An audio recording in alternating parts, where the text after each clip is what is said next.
저는 적당하게 신앙생활하는 사람 1000명보다도 정말 하나님 앞에 헌신된 하나님 나라 용사 100명이 더 많은 일을 한다고 저는 생각합니다. 스폴전 목사님은 나에게 하나님과 죄 외에는 두려워하지 않는 사람 12명만 허락해 주십시오. 그러면 내가 런던을 뒤흔들어 놓겠습니다 그랬습니다. 오늘 제가 여러분들과 함께 사무엘하 23장 이 내용을 가지고 하나님 나라의 용사들에 대해서 말씀을 할 텐데, 오늘 이 말씀을 통하여 오늘 사랑의 교회 1년에 한 번 있는 이 복음적 평화 통일주의를 지나는데, 이 복음적 평화 통일의 은혜가, 우리가 늘 기도하는 대로 피 흘림 없는 복음적 평화 통일의 은혜가 오늘 이 예배를 통하여 이 시기가 단축되기를 바랍니다. 저희 교회는 처음부터 교회를 개척하면서 세 가지 비전을 가졌습니다. 첫 번째는 평신도 훈련이었습니다. 두 번째는 젊은이 선교였습니다. 세 번째는 북방 선교였습니다.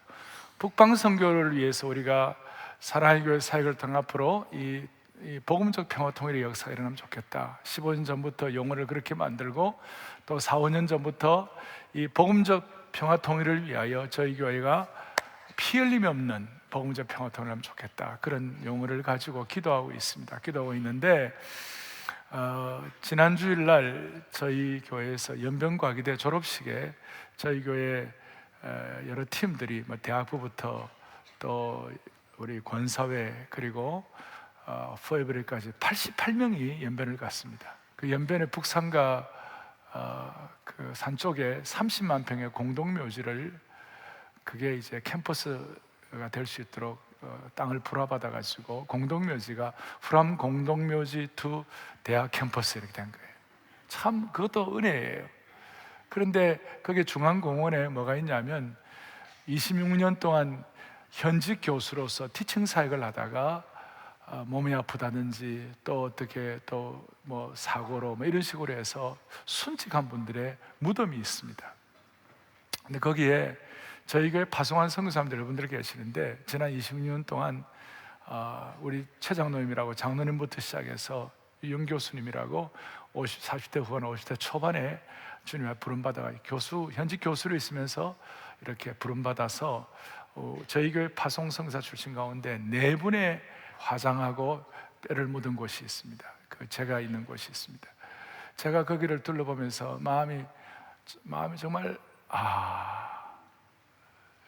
이런 분들 때문에 북방 선교가 가능하고, 이런 분들 때문에 오늘 참 이 연변과기대가 전 세계에 없는 교수와 학생 간의 관계가 형성되었구나. 어느 교수도 자기의 사사로운 유익을 위하여, 자기의 지위와 자기의 재물과 자기의 권세를 위하여 일하는 사람은 없고, 교수들이 모두가 다 우리 학생들을 사랑하는 마음으로 자기 자식처럼 그렇게 정말 마음을 다해서 애를 써서 오늘까지 중국의 2,500여 대학 가운데서 교수와 학생과의 관계가 가장 끈끈한 사랑과 열정과 섬김으로 감당되는 그런 학교가 되었구나. 할렐루야. 그런 마음 들고, 이분들이야말로 하나님 나라의 정규군이구나. 이분들이야말로 하나님 나라의 용사들이구나. 아니, 이분들이야말로 하나님 나라의 용사 중에 용사구나. 그래서 오늘 이 사부 예배를 드리면서 우리 특별히 마음이 젊은 어른들과 또 우리 청년대학부 모두가 다 마음을 같이 해서 정말 주님 앞에 하나님 나라의 영적 용사들로 무장될 수 있기를 주님 이름으로 축복합니다. 좀 마음을 가지시고, 그래서 오늘 여러분들이 이 말씀을 들을 때에 나는 뭐 내가 힘도 없고 내가 무슨 용사냐고, 내가 무슨 하나님 나라의 무슨 키피플이 되겠냐고, 여러분 그런 마음 자체가 성령이 주시는 음성이 아니에요. 하나님이 주시는 음성은 내가 지금 비록 열악하고 어려운 환경이 있다 할지라도, 그래도 내가 하나님께서 주시는 음성, 하나님이 무장시켜 주시는 은혜라면 내가 한번 하나님의 사람으로 무장되어 봐야지, 그 마음 있는 것이 성령이 주시는 음성이에요. 그래, 먼저 우리가 성경을 볼 때 성경의 축복 중에 하나는 시행착오를 줄일 수가 있는 것이에요. 후발주자가 갖는 강점은 우리의 선배들이 가졌던 삶의 역할 모델이 있어요. 그 역할 모델들을 통해 우리가 따라갈 때에 우리는 시행착오를 줄일 수가 있는 거예요. 오늘 사무엘하 23장 오늘 보면 8절부터 쭉 보면 거기에 용사들이 나와 있어요. 먼저 첫 번째는 다윗의 세 용사가 나와 있어요. 8절에 보니까 첫 번째 용사가 누구냐? 요셉 바세벳이라는 용사가 나와 있어요. 다윗 왕이 사울 왕에게 쫓겨 블레셋 땅 시글라석에 숨어 있을 때에 다윗의 용사가 되었어요. 이 요셉 바세벳이라는 이 용사는 세 용사 중에 리더 용사였고, 이 사람은 한꺼번에 얼마나 강력한 힘이 있었는지 800명을 때려 죽일 정도의 그런 강력한 용사였어요. 두 번째 용사는 엘라살이라는 용사였어요. 9절과 10절에 나와요. 엘라살이라는 용사는 다윗은 유다 지파였지만 이 사람은 베냐민 지파 출신이었어요. 다윗은 용사를 뽑을 때에 어떤 환경이나 지파를 차별하지 아니하고 뽑았어요.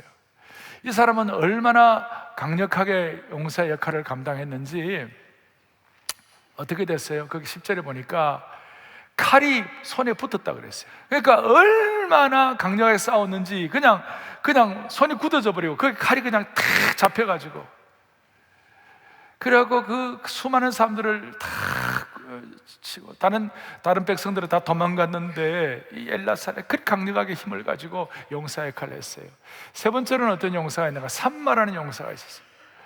당시에 블레셋 사람들이 이스라엘 사람들을 공략할 때 농사 짓고 이러는데 막 쳐들어와가지고 곡물을 빼앗아가고 그렇게 했어요. 어느 날 녹두밭에 쳐들어왔을 때 다른 이스라엘 백성들은 다 도망갔는데 삼마 혼자서 이겨내고 담당했어요. 용사 중에 용사였어요. 마치 중국의 삼국지에 나오는 조자룡이나 장비 같은 그런 역할을 했는지 모르겠어요. 놀라운 용사들이었어요. 첫째 3대 용사가 나오고 그 다음에 13절부터 23절까지 두 번째 3대 용사가 나와요. 그 3대 용사, 그 3대 용사 쭉 읽어보면 그중 핵심이 뭐냐면 르바임 골짜기에 진을 쳐가지고 싸우는데, 아이고 얼마나 목이 마르고 갈증이 일어나고 힘든지 다윗의 마음속에 어릴 때 자기 자란 곳에서 먹었던 샘물이 생각나고, 누가 베들레헴에 가서 물 좀 있으면 너무 좋겠구나, 그렇게 자기 어떤 넋두리 비슷하게 했는데, 그 다윗의 용사들 가운데 우리 왕께서 이렇게 갈증이라고 보면 우리가 못할 것이 뭐 있겠냐, 그래갖고 다윗의 아비새라든지 분하야라든지 또 한 무명의 용사 세 사람이 18km, 19km를 막 쳐들어가가지고 그 다윗을 위하여 물통에다 물을 담아온 거예요. 베들레헴까지 내려가가지고. 다윗이 그 물통에 물을 받아가지고 물을 마시려고 물을 보니까 물이 아니고 피처럼 느껴졌어요. 이 피처럼 느껴졌다는 건 뭐예요? 이 용사들과 부하들의 피 같은 물이다 이 말이에요. 그래, 그걸 마실 수가 없는 거예요. 내가 이걸 마실 수가 없구나. 차라리 이 물이지만 피 같은 이 물을 하나님께 제사로 드리자. 그래서 하나님의 제단에 물을 부어버렸어요. 그 중에 이 보나야라는 용사는 20절에 보면 이런 내용이 나와요. 또 눈이 올 때에, 여러분 눈 올 때 환경이 최악의 환경이에요. 구덩이에 내려가고 최악의 장소예요. 그 다음에 사자 한 마리를 만나는 건 최악의 상대를 만난 거예요. 여러분 사자 만나면 할렐루야 그렇게 합니까? 찢어져 내 온몸이 찢겨 죽을 상황인데 얼마나 힘든 상황입니까? 그런 가운데서 눈이 올 때 구덩이에 사자 한 마리를 쳐 죽일 정도로 강력한 용사가 보나야였습니다. 이런 다윗의 1대 3용사, 또 베들레헴을 통한 3용사가 있고, 그 다음에 이제 24절부터 마지막 39절까지 오니까 다윗의 30인의 용사들의 명단이 나와요. 쭉 명단이 나와요.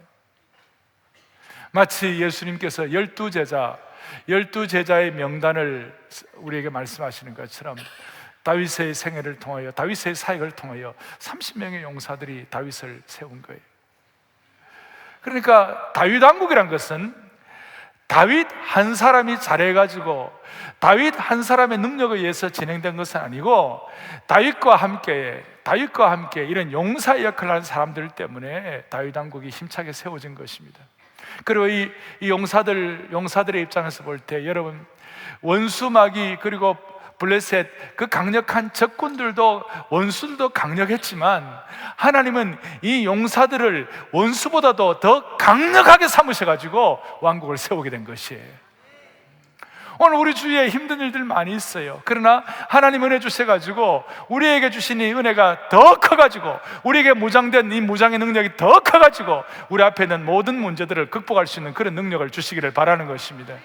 그리고 이 용사들은 다윗이 완벽하기 때문에 따랐던 것은 아니에요. 다윗도 실수하고, 다윗도 어려움이 많았고, 다윗도 용사들 앞에서 좀 힘든 건 있었죠. 그러나 이 용사들은 다윗이 완벽하고 흠이 없었기 때문에 따랐던 것은 아니고, 다윗의 마음속에 비록 다윗도 부족함이 있지만 하나님을 향하여 전심으로 하나님께 합한 마음이 있는 걸 보고 이 용사들은 다윗을 따르게 된 것이에요. 그래서 다윗의 용사들과 또 왕인 다윗, 이 용사와 다윗의 관계가 잘 되니까 너무 아름다운 모습이 나오는데, 오늘 본문 8절부터 12절 앞에 본문 4절에 너무 멋진 내용이다. 저는 이번 이 설교를 준비하면서 이 구절이 저에게는 마음에 확 와닿았어요. 완전히 제 마음속에 그냥 리프레시하게 와닿았어요. 본문 앞에 있는 4절, 23장 4절을 다 같이 읽겠습니다. 함께 보죠. 그는 구름 없는 아침 같고 비 내린 후에 광선으로 땅에서 우미 트는 새풀 같으니라 하시도다. 오늘 좀 기도 제목 한번 우리가 정리해 보십시다. 우리의 마음의 소원 한번 정리해 보십시다. 그는 돋는 해의 아침빛 같고 새벽 여명 같다, 그 말이에요. 그리고 비가 많이 내린 후에, 당시에 중동 지역은 광야의 사막 같은 곳인데 비가 많이 내린 후에 광선으로 땅에서 우미 돋는 새풀 같았다. 오늘 우리 인생이 이래 되면 좋겠어요. 이 내용은 본래는 예수 그리스도의 메시아십, 주님의 메시아 왕국에 왔을 때 하나님의 백성들이 갖는 축복에 대한 예언자적 내용도 있습니다만은, 조금 더 들어가면 왕인 다윗과 용사들과의 이 리더십과 팔로우십, 이 두 가지가 잘 이렇게 조화되었을 때 나타나는 현상이라고 말할 수 있어요. 두 가지 현상이 있어요. 용사됨을 통하여 이것이 잘 감당해. 첫째는 뭐냐면 돋는 해의 아침빛 같게 하여 주시옵소서. 돋는 해가 뭡니까? 새벽 여명의 rising sun, 이렇게 올라올 때에, 여러분 새벽 여명의 아침빛이 확 비칠 때 좋아요, 안 좋아요? 왜 정동진에 갑니까? 정동진에 가는 이유가 뭐예요? 아침에 그 선라이즈 될 때 왜 울산바위에 올라가고 새벽에 그걸 봅니까? 왜 우면산 꼭대기 298m 올라가가지고 아침 돋는 데를 왜 바라봅니까? 모든 사람의 인생은 밤의 인생을 지나가는 거예요. 밤에 어두움이 있어요. 인생을 살다 보면 어두운 인생도 있고, 또 짙은 어두움이 들어올 때도 있고, 삶을 살다 보면 마음에 집중이 안 되는 그런 삶, 어려운 것도 있는데, 하나님의 은혜 주시면 하나님께서 함께 하신 인생은 돋는 해의 아침빛 같다, 이 말이에요. 새벽 여명을 맞이하는 그런 인생과 같다, 이 말이에요. 사랑하는 형제자매 여러분, 여러분이 주님 앞에 기도할 때, 내가 하나님 앞에 하나님의 용사 되기 이전에, 아니 하나님의 용사로서 무장하여 주님의 일을 감당할 때, 주여 내 인생을 돋는 해의 아침빛, 새벽 여명 같은 인생 되게 하여 주시기를 소망합니다. 얼마나 감사한지. 저는 이 기도 제목을 하니까 너무 감사한 거, 너무 좋은 거 있죠. 사랑하는 여러분, 돋는 해의 아침빛 같은 인생이 오늘 모두가 다 되기를 바랍니다. 이런 기도 제목을 기도할 때 하나님이 정말 기뻐하실 거예요. 그리고 새벽 여명 같은 어두움이 짙지만 새벽 여명 같은 우리 민족 되게 해주시고, 그리고 새벽 여명 같은 우리 교회 공동체 사역이 되게 도와주시옵시고, 우리 개인도 그렇게 되게 도와달라고, 그렇게 할 때 하나님이 정말 기뻐하실 거예요. 그리고 그런 기도를 하면 수준 높다 이럴 거예요. 또 하나는 비 내린 후에 광선으로 땅에서 우미트는 새풀 같다. 무슨 원래 원어로 하면 어떤 뜻인가 하면, 여름에 땡볕 속에서 빛이 쨍쨍 쬐니까 잔디가 다 죽는 거예요. 다 메말라서 죽는 거예요. 더 이상 뭐 생기가 없는 거예요. 그런데 풍성한 비가 내려, 여름 비가 내리고 때만 우기에 비가 내리고 땡땡 빛이 있지만, 밤새 비가 내릴 때 그 메마른 잔디가 아침에 되면요, 빛이 비추면 팔팔팔팔팔팔 그냥 새싹과 그냥 새 움이 막 돋는 거예요. 메마른 인생, 한때는 메말라가지고 땅이 쩍쩍 갈라지는 것 같지만, 하나님 아버지 비 내린 후에, 풍성한 비가 내린 후에 그 메마른 잔디가 파란 움이 트는 것 같은, 새싹 같은 파릇파릇한 인생 되게 도와주시옵소서. 새벽 여명과 파릇파릇한 세상이 되게 도와주십시오. 오늘 우리가 하나님 나라의 용사로 하나님께 우리가 이 무장이 될 때 하나님 이런 축복을 주신 줄을 믿습니다. 제가 오늘 이 용사 문제를 이렇게 다룬 이유는 다시 얘기합니다. 다윗 왕국을 다윗 혼자 건설한 것이 아니에요. 하나님의 용사들이 같이 팀워크를 가지고 네트워킹을 하고, 그 중에는 두 종류가 있어요. 첫째는 뛰어난 용사가 있어요. 저는 할 수 있으면 여러분들과 제가 또 하나님 주신 은사 가운데서 하나님이 필요하면 그 부분, 그 분야에서는 뛰어난 용사가 되었으면 좋겠어요. 그리고 이런 말씀을 드리면 나하고는 상관이 없다 이렇게 생각하시면 안 돼요. 이제 21세기는요 판이 달라졌어요. 21세기 지금 이 시대는, 이 4차 산업혁명 시대는 1, 2, 3차 산업시대하고는 완전히 판이 달라졌어요. 지금은 전 세계가 막히는 장벽이 없이 모두가 다 소통하는 시대가 되었어요.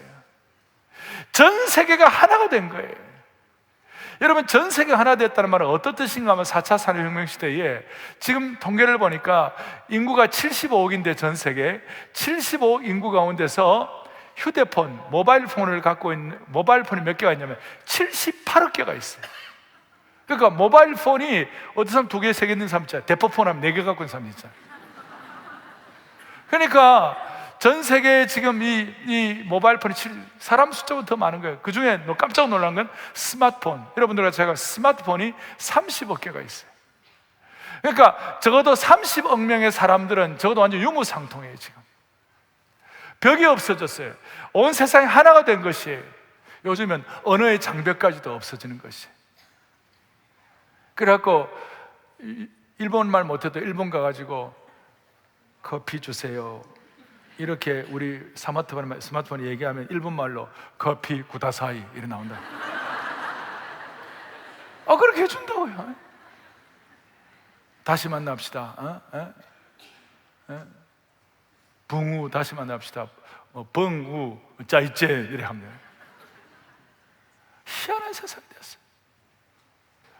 그러니까 이 희한한 세상에 우리가 어떻게 하면 살아남느냐고, 복음이 어떻게 하면 역사를 할 수 있느냐고, 이 희한한 세상에 어떻게 이 강력한 복음 선교의 역할을 감당할 수 있겠느냐고요. 결국 우리는 그리스도의 복음을 전할 하나님의 용사가 되어 어떻게 하면 좋겠느냐고. 지난 선교 역사를 더듬어 보면요, 선교할 때마다 각 시대마다 이 선교사들은 최고의 혁신가들이었어요. 그러니까 이렇게 말할 수 있어요. 1차 산업, 2차 산업, 3차 산업 시대의 선교와 지금 4차 산업혁명 시대의 4차 산업혁명 시대의 선교는 역할이 다른 거예요. 지금은 이제는 전방과 후방이 없어요. 전후방이 하나예요. 지금 그러니까 여러분들과 제가 정예부대로서의 어떤 이런 용사 중에 용사의 의식이 없으면 감당이 안 되는 거예요. 몇 달 전에 저희 교회에서 4차 산업혁명 시대 선교 어떻게 할 것인가 이런 포럼이 있었어요. 한국의 그 선교연구원에서 이렇게 이런 내용을 가지고 내겠어요. 보세요. 뭐라고 되어 있는가 보세요. 시작. 시대가 바뀔 때마다 선교의 방식도 혁신되었습니다. 위대한 선교사들은 뭐라고요? 혁신가들이에요. 미전도 종족 선교 혁신적이었어요. BAM, 비즈니스 에즈 미션, 혁신적인 전문인 선교 혁신가들이었어요. 그러니까 제가 저걸 보면서 깨달은 것은 뭐냐, 제 식으로 표현을 하면요, 하나님께서 이 4차 산업혁명 시대에 우리가 복음의 역사를 이루기 위해서는 모두가 다 영적인 정예병이 되어야 되는 것이에요. 영적인 용사 중에 용사가 되어야 되는 것이에요. 그래서 저는 늘 얘기하잖아요. 마음 맞는 사람 3명만 모이면 나라도 세운다. 오늘 저와 여러분들이 이런 면에 있어서 우리가 하나님 나라의 용사가 되어 하나님 앞에 쓰임받기를 바라는 것이에요. 저는 교회를 개척하고 15년 동안 개척교회를 섬겼어요. 처음 1년부터 5년까지는 제가 마음의 소원이면 1년에 10명만 용사되게 해달라고, 1년에 10명만 제자 키우게 해달라고, 1년에 10명만 세상을 보내받은 소명자 키우게 해달라고, 처음 5년 동안. 그래서 사람들이 모이니까 그 다음 6년부터 10년 차이는 하나님 1년에 20명만 하나님의 소명받은 자, 제자들, 우리 교회만 순장들 키우게 해달라고. 그 다음에 11년부터 16년째, 15년째까지는 하나님 1년에 30명씩 키우게 해달라고. 순장 키우고 제자 키우고 보내받은 소명자 키우게 해달라고. 그러니까 그 10명이 한 사람이 10명씩을 담당해 주시더라고요. 그 다음에 20명이 한 사람이 20명씩 담당해 주시더라고요. 그 다음에 30명이 한 사람이 30명씩 담당해 주시더라고요. 그러니까 1년에 900명씩 늘어나는 거예요. 자, 숫자를 말하는 것이 아니라 그 얼마나 늘어나냐 그걸 말하는 것이 아니라 10명, 20명, 30명의 정예병들이, 이 사람들이 하나님의 일을 목사 대신에 작은 목사가 되어가지고 하나님 앞에서 말씀으로 영혼을 섬기는 역할을 감당해 주시더라고요. 그러니까 그 교회는 얼마나 교회가 크냐, 예산이 얼마나 모이느냐, 얼마나 무슨 예배당이 어떠냐, 이게 그 교회의 본 모습이 아니에요. 진짜 모습은 그 교회 안에 하나님의 주신 목표와 비전을 향하여 하나님의 나라 용사로서 무장된 직분이 아니라 이런 영적인 사명과 비전과 소명으로 무장된 하나님의 신실한 정말 용사들이 얼마나 있느냐에 따라서 그 교회는 결정이 되는 것이에요. 눈에 보이는 교회만 그래 결정되는 것이 아니에요. 눈에 보이지 않는 여러분 무형교회도 다 마찬가지예요. 여러분들이 내가 얼마나 재물이 얼마나 있다, 내가 얼마나 세상은 대단한 사람이다, 이것이 여러분들의 본 모습이 아니에요.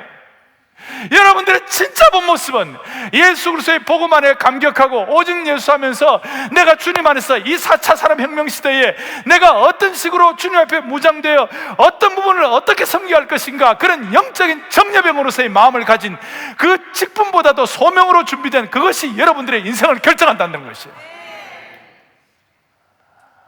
오늘 이 마음을 가지고 우리 하나님 앞에서 귀한 사역을 감당하는 형제자매들이 되기를 바라는 것이에요.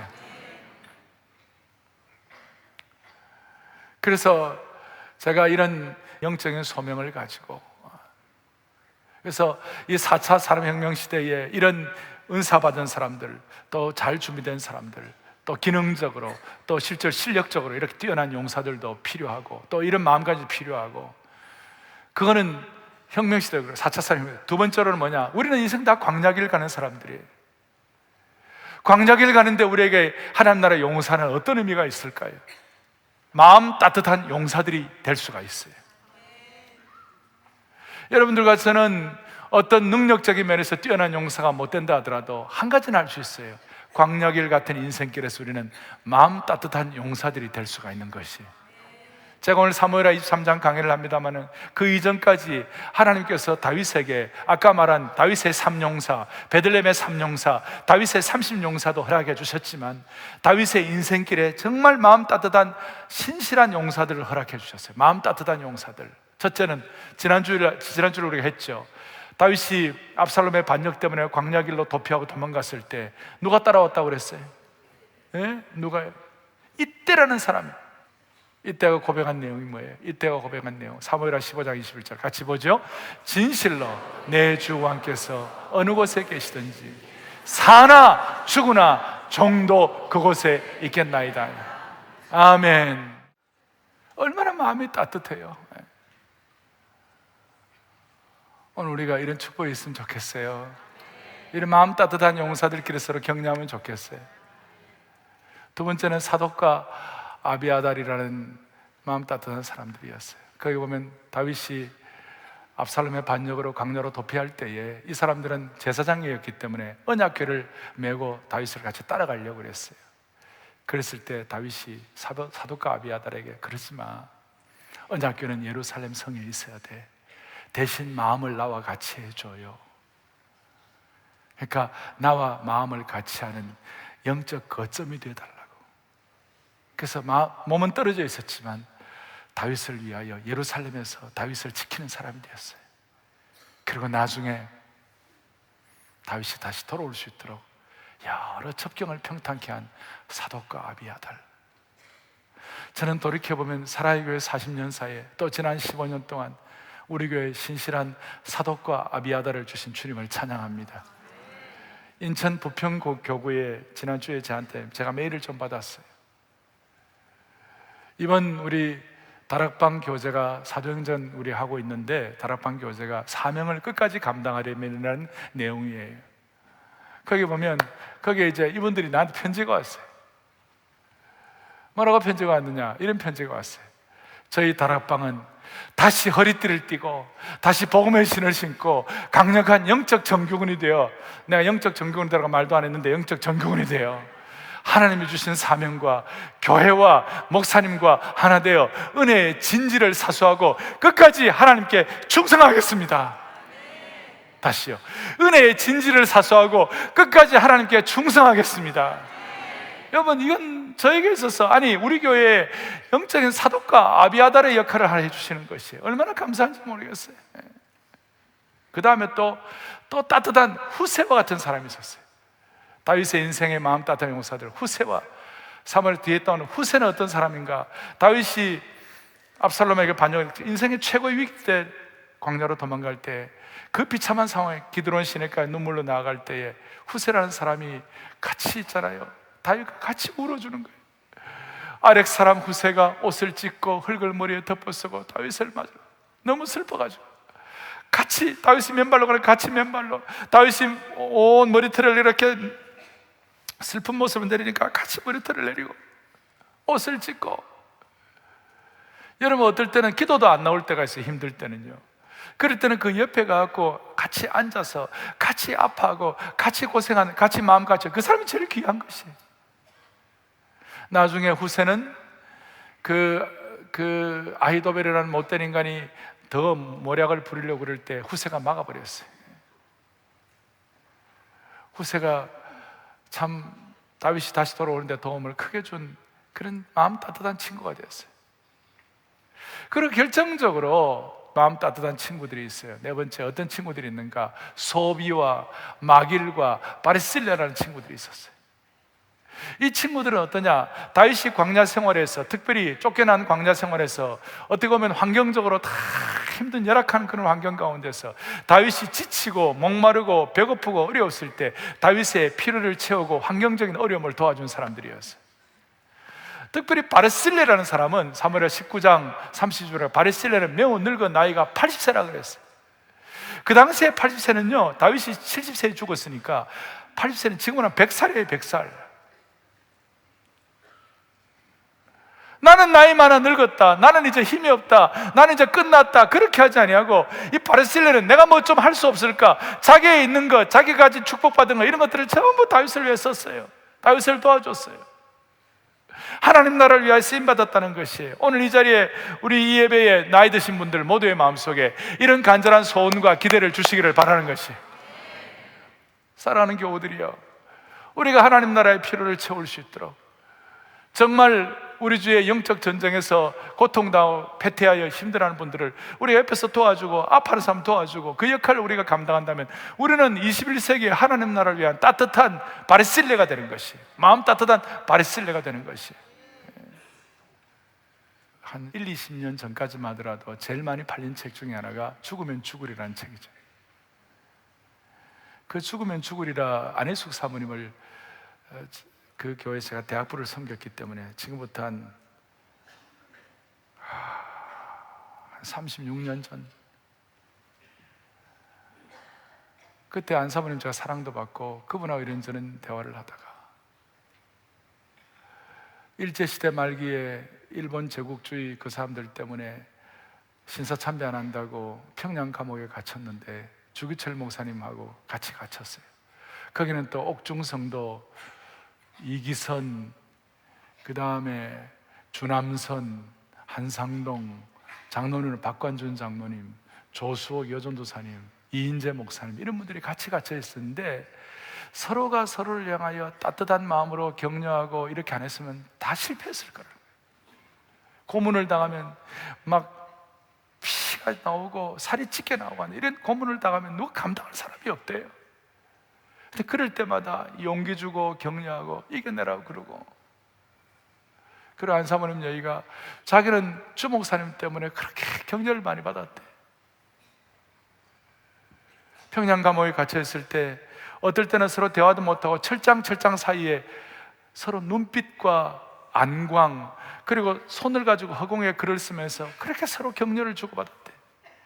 자기는 주 목사님이 그 철장에서 쓸 수 있는 허공을 향하여 쓰는 그 손짓과 그 다음에 눈빛 이런 거 자기가 못 이겼을 거라고. 동시에 주 목사님도 자기의 어떤 그 격려를 많이 위로를 받았을 것이라고 그런 얘기를 하더라고. 우리는 서로 이런 격려와 사랑을 주고받아야 할 관계예요.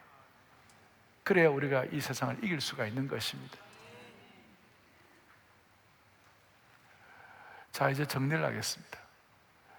우리는 이런 따뜻한 마음 용사, 또 우리는 하나님 4차 산업혁명 시대에 전후방이 없는 온 세계가 하나 되는 이 세상 가운데 하나님 영적 용사로 살아남아야 되는데, 이 용사로 살아남는 방법이 뭐냐? 적용이 뭐냐? 세 번째 적용은, 하나님 나라 용사들의 공통점은 도저히 이길 수 없는 여건 속에서 승리한 것이.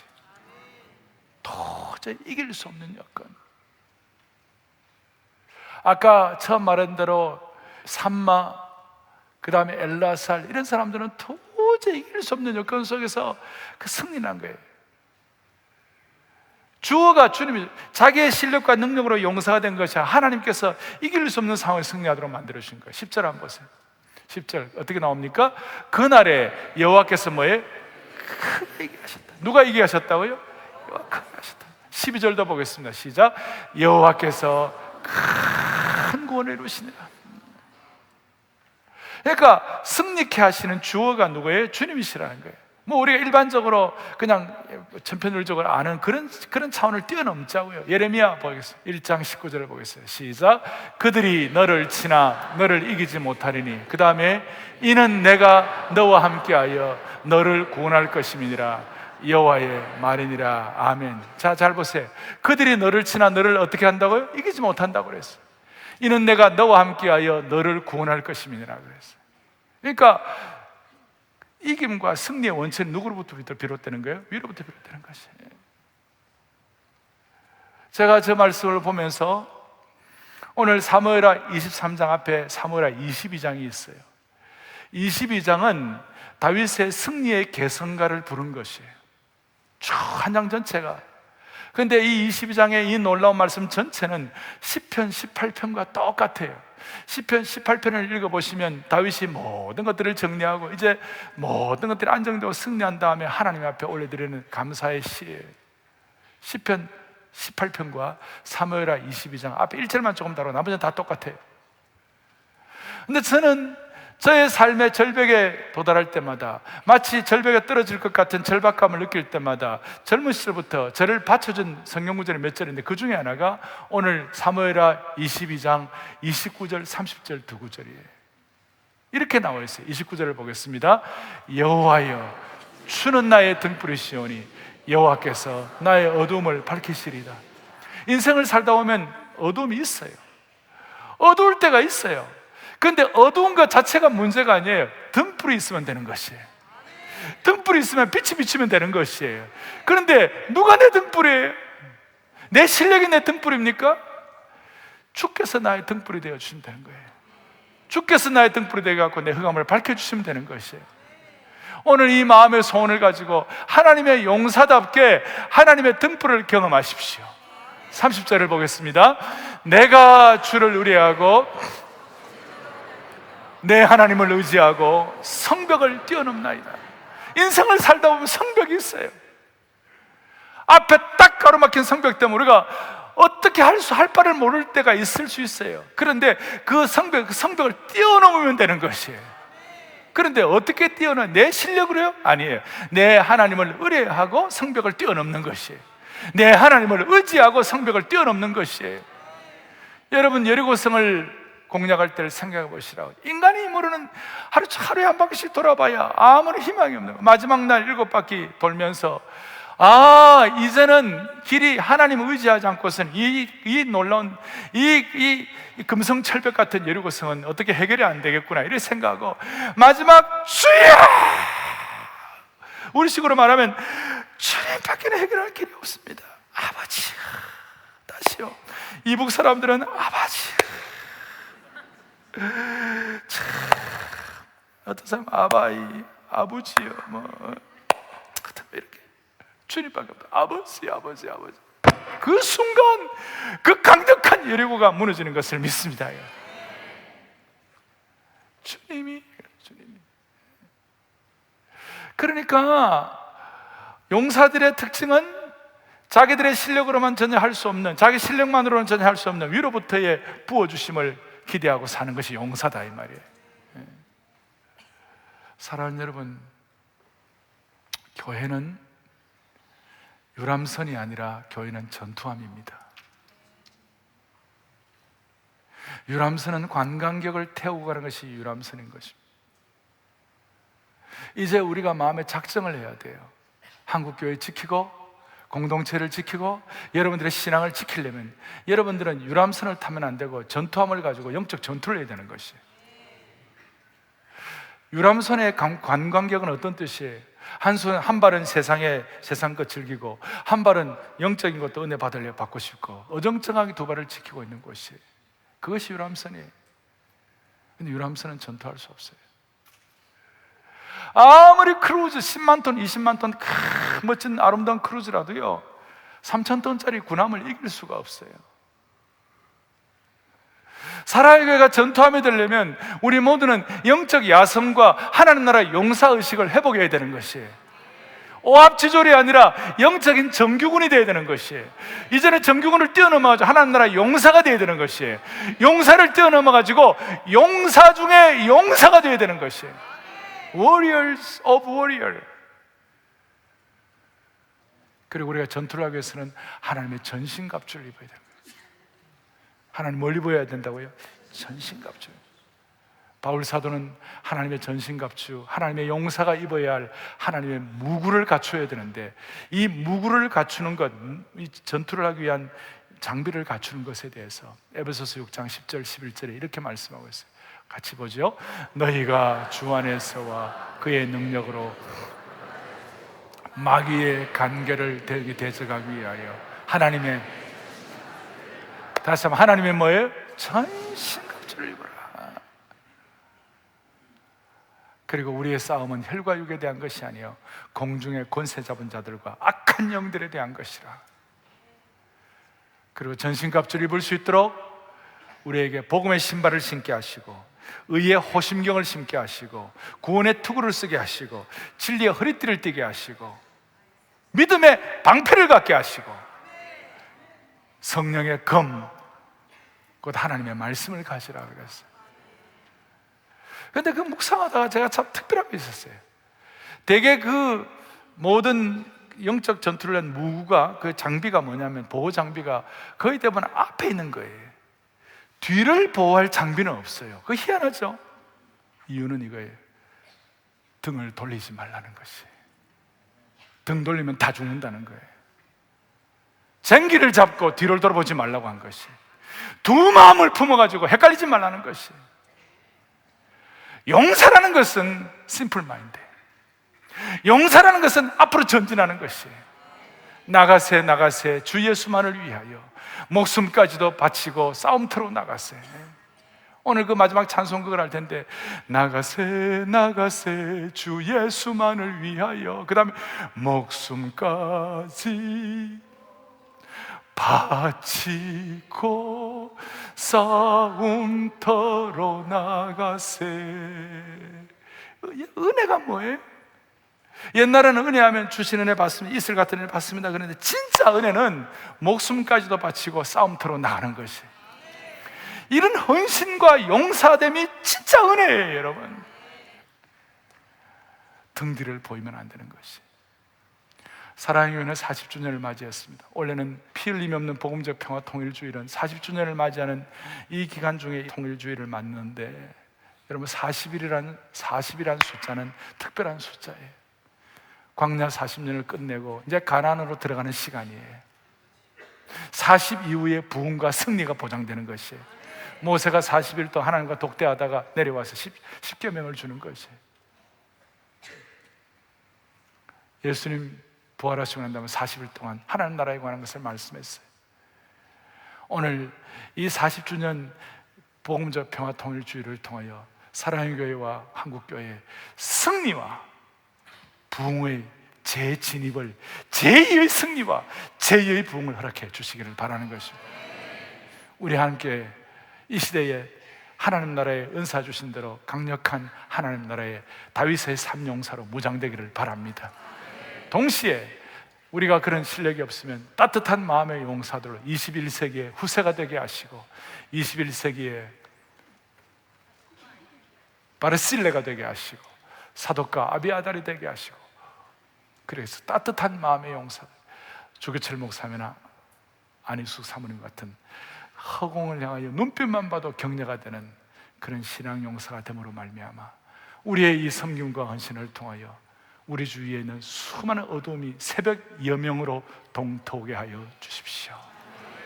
수많은 메마른 잔디가 다시 한번 비온 후에 파릇파릇한 새싹으로 변하게 하여 주시옵소서. 주의 용사된 나에게 주의 일을 맡겨 주시옵소서. 사랑하는 젊은이들이여, 여러분들의 용사됨을 통하여 이 민족교회를 지켜주시기 바라는 것이에요. 손을 다 펼치십시오. 주의 용사된 나에게 주의 일을 맡겨 주옵소서. 주의 용사된 나에게 주의 용사된 나에게 주의 일 맡겨 주옵소서. 주의 일 맡기소서. 다시 한번 주의 용사된 나에게 주의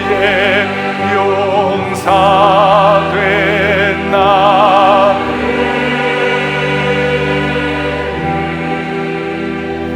주의 일 맡기소서.